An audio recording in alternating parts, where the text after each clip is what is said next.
నమస్కారం. నా పేరు శ్రీరామ్ శర్మ. గుంటూరులోని ఒక లోక్ అదాలత్ జరిగింది.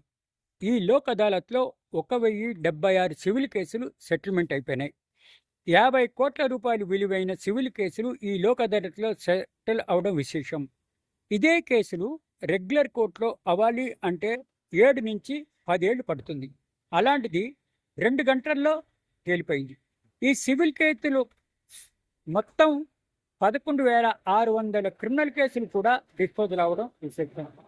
ఈ క్రిమినల్ కేసును ఇండియన్ పీనల్ కోడ్, అదేవిధంగా కొత్తగా వచ్చిన భారతీయ న్యాయ సంహితకు సంబంధించిన కేసులు. ఈ లోక్ అదాలత్లో మోటార్ వెహికల్ యాక్సిడెంట్ కేసులు, సివిల్ సెటిల్మెంట్లు అయ్యాయి. ఇవే కేసులు రెగ్యులర్ కోర్టుల్లో తీర్చాలంటే 3-10 సంవత్సరాల దాకా టైం పడుతుంది, డబ్బులు వేస్ట్ అవుతాయి. అందుకని అందరూ ఈ సెటిల్మెంట్ చేసుకోవాలి ఈ లోక్ అదాలత్లో అని అనుకుంటే చాలా బాగుంటుంది అని న్యాయమూర్తులు అంటున్నారు, అందరూ అంటున్నారు.